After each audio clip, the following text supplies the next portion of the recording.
Llévate una tele con depósito premio de Scotiabank. En agosto, compra un smartphone Movistar y llévate 6 meses de RPM ilimitado.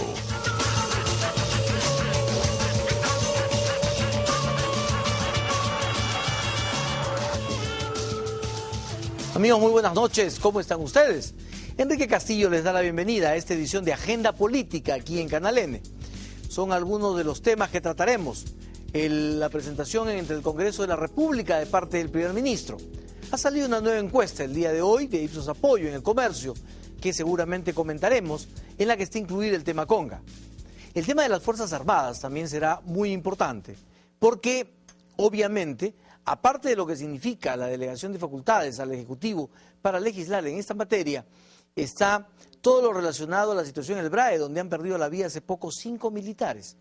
Eso ha generado una serie de reacciones y la visita que hará el ministro de Defensa al Congreso de la República, acompañado de quienes están a cargo de las operaciones en el BRAE, para poder explicar qué cosa es lo que ha pasado.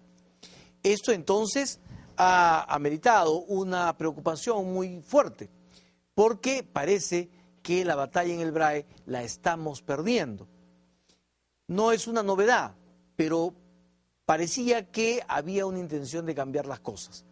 El jefe del Comando Conjunto de las Fuerzas Armadas ha dado algunas entrevistas y también, como parte de lo que significa el tema de las Fuerzas Armadas, se han dado las escaramuzas internas entre el ministro del Interior de Defensa y algunos mandos, sobre todo justamente del Comando Conjunto, a quienes el ministro de Defensa parece haber querido dejar fuera de toda discusión respecto a la nueva política que se seguirá en ese sector. Adicionalmente están los temas de educación, la interpelación que ha habido a la ministra de Educación y también otros temas que tendrán que ver, como decimos, con la presentación de mañana del presidente del Consejo de Ministros ante el Legislativo. En el ámbito internacional, lo más importante ha sido todo lo relacionado a la reacción británica, a la decisión de Ecuador de haberle dado asilo a un ciudadano muy relacionado con el tema de los Wikileaks, el señor Assange. Él aparentemente se quedará en la Embajada de Ecuador en Londres, porque no hay manera que el gobierno británico quiera dejarlo salir.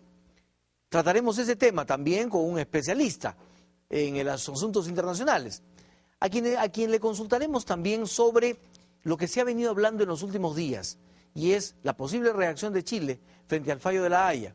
Se ha hablado incluso de maniobras militares y de alguna reacción que podría tener efectos no muy agradables en la relación de ambos países.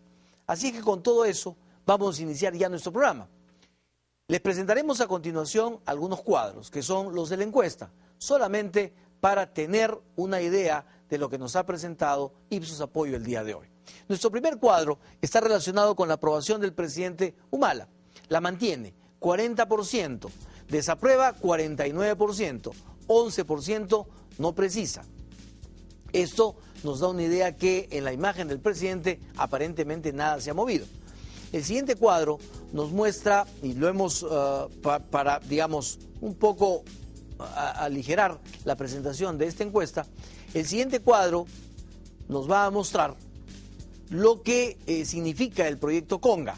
¿Está usted de acuerdo o en contra de que se lleve el proyecto Conga adelante? A favor, 45%. En contra, 40%. No precisa, 15%. El siguiente cuadro nos dice que se aprueba o desaprueba el paro anunciado en Cajamarca contra el proyecto Conga. Lo aprueba el 34%. Lo desaprueba el 53%. No precisa, 13%. Uno más, el gobierno central ha decidido mantener el estado de emergencia en Cajamarca. ¿Usted aprueba o desaprueba esta medida? Aprueba 46%, desaprueba 40%, no precisa 14%. ¿Considera que la oposición de Gregorio Santos, presidente regional de Cajamarca, respecto de Conga, representa o no representa el sentir mayoritario del pueblo de Cajamarca? Sí representa, 41%, no representa 45%, no precisa 14%. ¿Considera que la gestión de Gregorio Santos, presidente regional de Cajamarca, es beneficiosa o perjudicial para el desarrollo de Cajamarca? Beneficiosa, 29%. Perjudicial, 53%. No precisa, 18%. Muy bien, estos son los cuadros que nos dan una idea tanto de la imagen del presidente como de lo que sucede en Cajamarca. Lo curioso del caso es que la encuesta de hoy no nos ha mostrado la popularidad de la primera dama, Nadine Heredia. Normalmente nos presentaban este cuadro. Esta vez no hemos tenido idea de las cifras que generaban entonces la estimación con respecto a la popularidad de la primera dama. Muy bien, ahora nosotros presentaremos a dos invitados, dos congresistas que además han sido parte de las Fuerzas Armadas, uno en el ámbito de la Marina y el otro en el Ejército. El general Daniel Mora ha sido además ministro de Defensa. Conoce entonces perfectamente parte de lo que vamos a tratar el día de hoy. Y el almirante Carlos Tubino ha formado parte de los más altos cargos en la Marina de Guerra del Perú, que además es una de las armas que en este momento parece tener mayor distanciamiento con el señor ministro de Defensa. Muy buenas noches a ambos. Muchísimas gracias por venir. Muy buenas noches. General Daniel Mora, ¿Cómo estás? ¿cómo es la situación del ministro de Defensa a estas alturas y en vista de todo lo que se ha conversado en estos días? Bueno, solamente lo hemos visto en la presentación en el Congreso, defendiendo la dación de facultades, en las cuales yo estaba en contra en todos los puntos, porque considero que institucionalmente no era conveniente.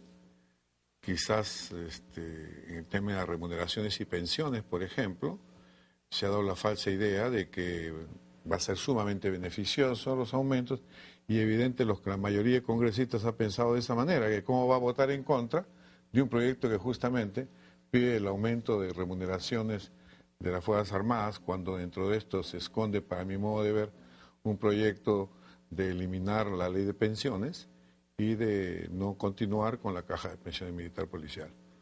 Creo que ha tenido expresiones no muy felices en el sentido de la no deliberancia, por ejemplo. ¿Justificadas? Yo creo que no. La no deliberancia está sujeta más al tema político. Yo he escrito sobre eso varias veces. Cuando un oficial en actividad o un comando de cualquier institución armada aplaude los actos de un gobierno, para mí es deliberante. Cuando critica los actos de un gobierno también es deliberante. Cuando pinta sus tractores, su ingeniería militar del color del partido político está siendo deliberante, o cuando hace declaraciones políticas en general. Pero nosotros los militares estamos acostumbrados a deliberar de asuntos técnicos de la profesión dentro de nuestras instituciones militares. Tenemos nuestros estados mayores, tenemos un conjunto de comités consultores dentro de las mismas Fuerzas Armadas y del Ministerio de Defensa.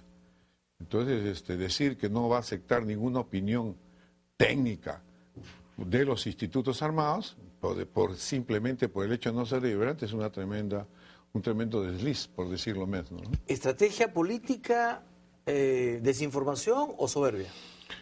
No sé, ha dado a veces esa impresión de tener una posición un poco soberbia de que las Fuerzas Armadas están supeditadas, subordinadas al poder civil. Es cierto, constitucionalmente es así, nunca lo hemos discutido, pero ahí refregarnos en el rostro de que eso es así y por lo tanto no podemos opinar. El hecho de que seamos no deliberantes no significa que no seamos pensantes. Sí podemos dar opiniones técnicas que le pueden servir de mucho al ministro para conducir el Ministerio de Defensa con cuidado. Fíjese, las Fuerzas Armadas no pertenecen a ningún gobierno en particular, eso debe quedar bien claro. Las Fuerzas Armadas son de la nación, del Estado, de todos los partidos políticos. No tiene color político las Fuerzas Armadas. Así que el que es ministro de Defensa tiene que tener mucho cuidado con esto. ¿Por qué quiere prescindir entonces de las opiniones de los militares? Yo no sé, es una opinión, creo, de él muy personal, en el sentido de tener este prejuicio, en el sentido de que las Fuerzas Armadas pues no pueden opinar al respecto. Congresista Carlos Tubino, ha marcado distancia sobre todo del Comando Conjunto de las Fuerzas Armadas, y el Comando Conjunto lo preside un miembro de la Marina. Hay voces que señalan que la intención de quienes están detrás de cierto tipo de movimientos es justamente la de sacar a quien es ahora el comandante en jefe del Comando Conjunto de las Fuerzas Armadas. ¿Hay algo de eso? Bueno, primero yo quisiera hablar un poquito del almirante Cueto. El almirante Cueto es espada de honor de su promoción, es un brillante oficial, ha sido comandante general de la Marina, entonces él tiene mucha experiencia, sobre todo en el tema que acabamos de tocar con el general Mora, que es el tema de remuneraciones y pensiones. Porque este es un tema que la Marina lo viene trabajando hace años. Bueno, pero el ministro de Defensa no quiere aparentemente tratarlo con quienes están a cargo de este tema. Bueno, sería una imprudencia por parte de él, porque justamente en el tema de remuneraciones y pensiones, que es un error si lo pensó el ministro en algún momento, de que este es un tema que si yo suspendo, cambio la ley de pensiones y le quito, vamos a decir, la pensión renovable, o la elimino, estoy perjudicando solo a los retirados. Ahí se equivocó, porque está perjudicando a los oficiales en actividad. ¿Y en qué forma lo perjudica? Porque ya tienen derechos adquiridos. Si un oficial en actividad tiene 20 años de servicio o más, ya tiene el derecho a la pensión renovable.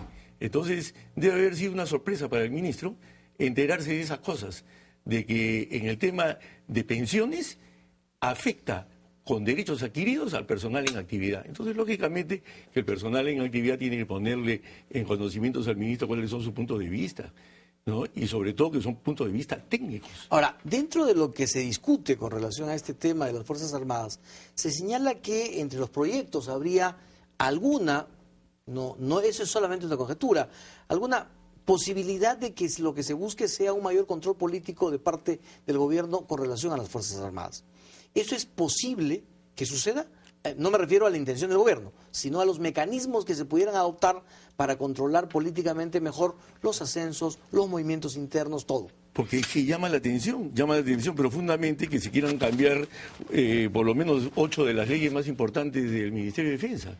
Y sabiendo que la estructura del Ministerio de Defensa comenzó a modificarse hace 10 años en el gobierno de Toledo. Y se comenzó haciendo legislación comparada con otros países que ya habían hecho sus reformas y que estuvieran enfrascados en consolidar la democracia. Entonces, lógicamente, en 10 años de este proceso, que nos vengan a decir que con poderes extraordinarios el Poder Ejecutivo va a hacer cambios que no los conoce nadie, que es lo peor.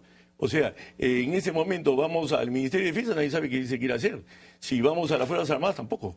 Entonces, ¿quién es vamos a decir, el iluminado que está haciendo estos famosos decretos legislativos? Y eso es lo que nos tiene preocupados, porque siempre ha rondado en el ambiente el tema de que hay que tener en las Fuerzas Armadas peruanas un comandante general de las Fuerzas Armadas como tiene Colombia. Y lógicamente tenemos una estructura en el Perú totalmente diferente, porque el Comando Conjunto solamente controla en las Fuerzas Armadas las actividades operativas, pero no la parte administrativa de cada instituto, ni los subordina. General Mora, ¿tiene usted el mismo temor? Por supuesto que sí, y por eso hemos votado en contra. ¿Por razones fundadas? Claro, porque estamos en pleno proceso de reforma. La reforma, por su misma definición, es un proceso lento. Y estamos en reformas. Hay leyes que se han dado últimamente, el 2010. Por ejemplo, la designación del presidente del Comando Conjunto y la designación de los comandantes generales de las Fuerzas Armadas. ¿Lo van a cambiar? Ahora se hace la designación de los comandantes generales. Cada institución presenta su lista de 3 oficiales más antiguos y el presidente designa de esos 3. El presidente no puede decir yo quiero que este o este sea el que sea el comandante general de la Marina, de la Aviación o del Ejército. Ni quiero que esté tantos años, ya está definido por ley máximo 2 años. Máximo 2 años. Y entre los 3 más antiguos. Igual el presidente del Comando Conjunto es entre los más antiguos de los institutos armados. Entonces eso está ya definido. Sea marino, aviador, antes se rotaban, ahora no, es el más antiguo. Entonces se quiere cambiar eso. Los ascensos están definidos hasta el 2016. Hay un programa que viene desde el 2009. Es decir, para lograr la estructura piramidal se hizo eso y se aprobó. Estamos caminando las vacantes para coronel, para general, mi almirante. Todo está definido, cuántos deben ser cada año, cuántos deben irse al retiro, etcétera. ¿Quieren modificar eso? ¿Quieren manipular de esa manera a las instituciones armadas? No sabemos qué es lo que está pasando. ¿Modificar la carrera militar? ¿Cuándo se ha discutido ese tema? Si ese tema comenzó con Aurelio de Mola, con Wagner, etcétera. Entonces, para mí, y mira, ha salido publicada la ley de otorgamiento de facultades. ¿Cuánto ha pasado? ¿Una semana? No ha salido publicada. Quiere decir que todavía ni siquiera están seguros de qué cosa se va a hacer. Y como dice el almirante Tubino, ¿cuál es el grupo de genios que está haciendo esto? ¿Y qué cosa está haciendo? sin participación de las Fuerzas Armadas. Ese es el tema, creo que es peligroso, porque hay leyes que se han dado, últimas, que están en pleno proceso para que se culmine una reforma, y reforma sobre reforma, no sabemos cuál es la intención real. Almirante Tubino, ¿qué es lo que en todo caso debería hacer el gobierno para hacer una reforma beneficiosa y no la que ustedes de alguna manera muestran como una posibilidad? Bueno, lo primero que tiene que hacer el Ministerio de Defensa es formar comisiones de oficiales y, por supuesto, participación de funcionarios del Ministerio para integrar comisiones de trabajo para ver estas leyes que se Pero quieren cambiar. si fueran comisiones de militares, pues los militares nunca se van a reformar, nunca van a hacer algo drástico para poder generar un cambio, porque lo menos que van a querer perder son, pues, de pronto privilegios, de pronto situaciones a las que ya están acostumbrados. ¿Qué privilegio? No, pero no hay No va a venir de afuera, de adentro la reforma. No, perdón, es que no hay privilegios. Si vemos las leyes que se quieren hoy día cambiar, ¿cuáles son? La digo muy rápido. Reglas de uso de la fuerza, que está en ese momento especificado, y acá yo sí cambiaría algo. ¿Qué cosa cambiaría acá? Que las Fuerzas Armadas participen en la lucha contra el narcotráfico en el BRAE, para poderle quitar el apoyo logístico que hoy día tienen estos terroristas en esa zona. Entonces, esto no quiere el presidente Humala. Ley de organización y función del Ministerio de Defensa, no hay mucho que cambiar acá, porque acá se tiene una estructura muy adelantada en el mundo en este tema. ¿Qué cosa queremos crear? ¿La Secretaría de Defensa otra vez? Burocrática. O sea, volver a la década de los 70 para ver cómo movilizamos a la población civil. ¿Qué cosa estamos pensando? Estamos pensando con mentalidad de peligros del siglo XIX, en vez de mirar que el peligro principal que tiene el Perú está dentro del país, y es el narcotráfico, es el narcoterrorismo que comienza a crecer, el terrorismo que comienza a crecer en las universidades. Las leyes orgánicas de las Fuerzas Armadas y el Comando Conjunto, la ley de situación militar de oficiales, la ley del servicio militar. La ley del servicio militar en el Perú, que es voluntario, ¿por qué en el Perú no ha funcionado? Porque simplemente hemos puesto en ejecución una ley sin incentivos económicos, en una sociedad de libre mercado. ¿Es competitivo? No es competitivo. ¿Quiénes son los que cumplen servicio militar en el Perú? Los más desposeídos. Y son desposeídos de la región que represento. De ahí vienen todos, si no veamos la lista de los caídos en acción de armas. La lista de los caídos en acción de armas son de las regiones amazónicas. ¿Por qué? Porque de ahí se traen los soldados para que sirvan en el ejército peruano. A ver, entremos a ese tema que es el del BRAE, el de la posibilidad de que las Fuerzas Armadas se hagan cargo de la lucha contra el narcotráfico y de esta situación que plantea lamentablemente la muerte de nuestros soldados en la zona del BRAE. ¿Es conveniente que las Fuerzas Armadas se hagan cargo del tema del narcotráfico? ¿Es importante generar... Yo tengo mi opinión en contra en ese sentido, porque no es conveniente por todo lo que acarrea una participación directa. Sí concuerdo en el sentido que debemos apoyar a la policía, en este caso, en las tareas de interdicción. En la interdicción no tengo yo contacto directo en la investigación del narcotráfico. Porque justamente... Yo hago interdicción terrestre, acuática, aérea. Entonces es diferente, por ejemplo, como pasó cuando estuve de ministro, que haciendo una interdicción terrestre, vemos simplemente en control territorial, agarramos una camioneta esas que pasan lujosas y encontramos 500 kilos de cocaína pura. Y siguiendo el hilo Madeja encontramos 1.500 más. Llamamos a la policía que se encargue de eso, que venga el fiscal, etcétera. Punto. O unas avionetas que pueden estar llevando droga. Hacemos salir nuestros aviones, hacen las señales correspondientes, con todo lo que hace internacionalmente, si no, se derriba la aeronave. Interdicción acuática que estamos haciendo en el río Apurima y se va a instalar una base más de la Marina en el N. Primera vez que se está haciendo interdicción acuática. Se ha capturado cantidad de madera ilegal, cantidad de insumos químicos, toneladas, solamente en 2 semanas. En un día, la Marina, por ejemplo, en Apurima, destruyó 12 pozas de maceración. No porque busque el narcotráfico, sino porque se encuentra con ellas. Porque todas las mangueras salen hacia el río. Y simplemente se identificaron después por satélite cada uno y se destruyó 12 en un día. O sea, las labores de interdicción son sumamente positivas. Y que separar, sí, la lucha contra el terrorismo y el narcotráfico. Creo que debe incidir más la policía en el BRAE también para hacer su labor de lucha contra el narcotráfico propiamente dicho. Almirante Tubino, ¿usted sí está a favor de la participación de Yo la estoy a Fuerza favor y he Armada? presentado un proyecto de ley, pero no es un marco teórico, que ese es el tema. Acá el tema es el siguiente: la Marina de Guerra llegó a la región Ucayali en el proceso de pacificación de la década de los 80, en el año 89. Estaba tan convulsionado el Guayaga como el Ucayali, igualito de convulsionado. La Marina, a diferencia del Ejército, hizo una estrategia de pacificación que en el Perú no ha sido estudiada, porque las pasiones están todavía muy agitadas. ¿Cuál fue el mejor proceso de pacificación en el Perú? El del Ucayali. ¿Por qué? Porque se hicieron 3 temas importantes: lucha contra el narcotráfico, frontal, porque estaba vigente la ley 26-24-7 con la Marina y las Fuerzas Armadas en la región Ucayali, no lo hacía en el Guayaga, y lucha contra el terrorismo, y la tercera, que fue full apoyo social. Y eso le llevó que este proceso de pacificación avanzara rápidamente. Perfecto. Sin embargo, hay voces que ya señalan que el manejo que se está haciendo de ciertas tareas contra el narcotráfico, contra el narcoterrorismo en las zonas de la selva peruana donde participa la Fuerza Armada, ya están alertándonos de cierta participación de estas fuerzas en el tema de la corrupción.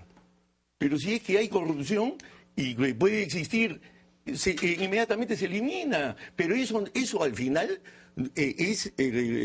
vamos a decir, no da el fundamento para que yo tenga, por ejemplo, 28 bases del ejército en el BRAE y que hoy día el narcotráfico pasa por delante de ellas y simplemente no se actúa porque es un tema policial. Y el narcotráfico en el BRAE produce 160.000 kilos de pasta básica lavada o cocaína. Es una cantidad que ha superado la capacidad de la policía hace tiempo. Entonces es un marco teórico, es un paradigma, un preconcepto de que nosotros no actuamos porque nosotros nos dedicamos a otras cosas y eso que ¿No es vea la mejor policía. potenciar a la policía? Pero es que la policía puede actuar, pero son zonas inhóspitas, donde tiene que actuar lo que yo tengo ya desplegado. El Estado peruano tiene... Perdóneme, le recuerdo que cuando entró hace poco el ejército fue realmente penosa su participación. Es que cuando en Ahorita la la última convención, operación, así es. perdón, en la última operación entró la policía. No, pero acá eso no quiero entrar en ese Eso terreno. lo manejó el ministro de Defensa. Bueno, yo lo que quiero entrar es en el terreno real de las cosas. O sea, el proceso de pacificación en el BRAE está cojo, porque no se lucha contra el narcotráfico.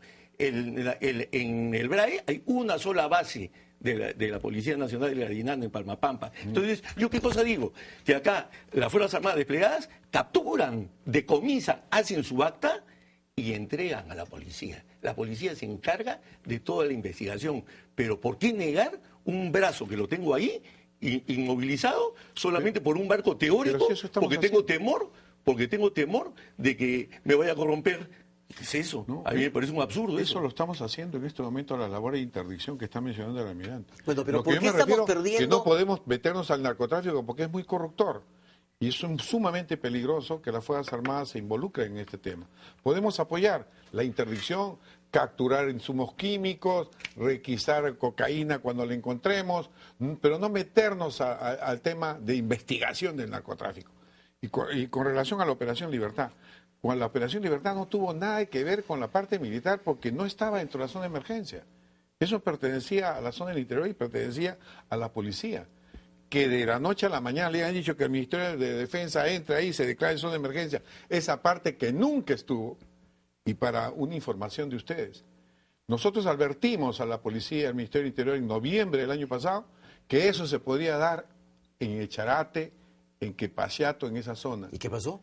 Y eso pasó en abril. ¿Qué pasó? Por eso digo, no le hicieron caso a la inteligencia que nosotros le mandamos al Ministerio del Interior. Bueno, ¿por qué estamos Yo le digo, perdiendo, pero por eso ¿por qué le digo- estamos perdiendo la batalla o las batallas en el BRAE? ¿Por qué estamos perdiendo tanta gente? Claro, nos dice el comandante o el jefe del Comando Conjunto que sí, pues que también hay bajas de parte de ellos. Nos dice que ya estamos en el baño de los terroristas. Pero Yo no creo hay, que no hay se ha nada, no hay ningún triunfo significativo. Se ha mejorado muchísimo en inteligencia, yo estoy seguro de eso, que estábamos caminando para eso. Estamos ya casi concluyendo la inteligencia de comunicaciones, creo que debemos tener ya 3 aviones preparados, 2 aviones dejamos listos, me supongo que el tercero ya debe estar terminado. Nos falta el tema de la inteligencia humana, ¿Por qué? Porque la población se ha acostumbrado Bueno, a apoyar al narcotráfico. A ver, perdón, pero ahí también había una frase del almirante Cueto que señala que es muy difícil, pues, porque los terroristas tienen el apoyo de la población. ¿Eso qué quiere decir? ¿Que ya nos retiramos mejor y dejamos, o sea, ya perdemos la lucha política? Es un proceso. Claro, por favor, yo quiero aclarar acá un tema. Acá el tema es que tenemos que darnos cuenta que estamos, y no queremos entenderlo, de que estamos luchando contra un enemigo que aplica tácticas militares maoístas. Entonces, si nosotros creemos que solamente nos estamos enfrentando a unas columnas armadas, estamos totalmente equivocados. No hemos entendido la guerra en la cual estamos. Perdóneme, ¿quién no ha entendido? ¿El gobierno? ¿Las Fuerzas Armadas? ¿Quién no ha entendido? Cuando usted dice nosotros, bueno, quien debe manejar esto y quien debe tener la suficiente lucidez, o por lo menos capacidad para analizar lo que usted está diciendo y armar un plan adecuado, es el Ejecutivo, ¿o no? Así es, pero yo ¿No lo está haciendo? No lo está haciendo, porque yo les voy a decir lo siguiente. O sea, acá ¿qué cosa sucede? En el BRAE, estos elementos terroristas se han organizado en 3 elementos. Una fuerza principal, que son los armados, los que tienen los fusiles o el armamento. Una fuerza base, que son civiles, que dan apoyo logístico e información a la fuerza principal. Y otros, que son la fuerza local, que es una reserva, que también son civiles, que acuden en los momentos de las emboscadas. Entonces, la población civil en el BRAE es peor de lo que ha dicho el jefe del Comando Conjunto. Esa población civil está organizada por Sendero, no digo todos, pero sí una buena parte, que son parte de la fuerza base. ¿Qué estamos haciendo? General Mora, ¿qué estamos haciendo para romper con eso que dice el almirante Tubino? Sobre todo usted, que acaba de tener una gestión del Ministerio de Defensa. Yo digo, ¿cuál es el problema? ¿Qué hizo usted el tema en el Ejecutivo para que militar, eso se el tema de la inteligencia, 20% lo dije yo. El tema es presencia del Estado. La economía ilegal que pulula ahí, y no solamente ahí, sino en Puno, en Madre de Dios. ¿No le hizo caso el Ejecutivo cuando usted No, dijo? sí ha dado las disposiciones. El problema es que no se ejecutan o son tremendamente lentos. La autoridad, nosotros hemos pedido una autoridad autónoma en el BRAE, pero que tenga presupuestos y pueda ejecutar él directamente. Porque si el secretario técnico, ahora han ido todos, el ministro, por primera vez el ministro de Transporte, el ministro de Vivienda, todo el mundo. Si la población no siente que el Estado ni siquiera llega con sus programas sociales, ¿qué cosa quieren de la población? No ha sentido el peso del Estado, no se ha sentido el peso del Estado en las diversas poblaciones. Entonces, cuando nosotros hemos visto todo eso, el problema militar es un problema pequeño con relación a lo que pasa allí. Allá no solamente hay coca, hay tala ilegal, hay minería informal, hay todo. Todo eso se desenvuelve en una zona en la cual el Estado brilla por su ausencia.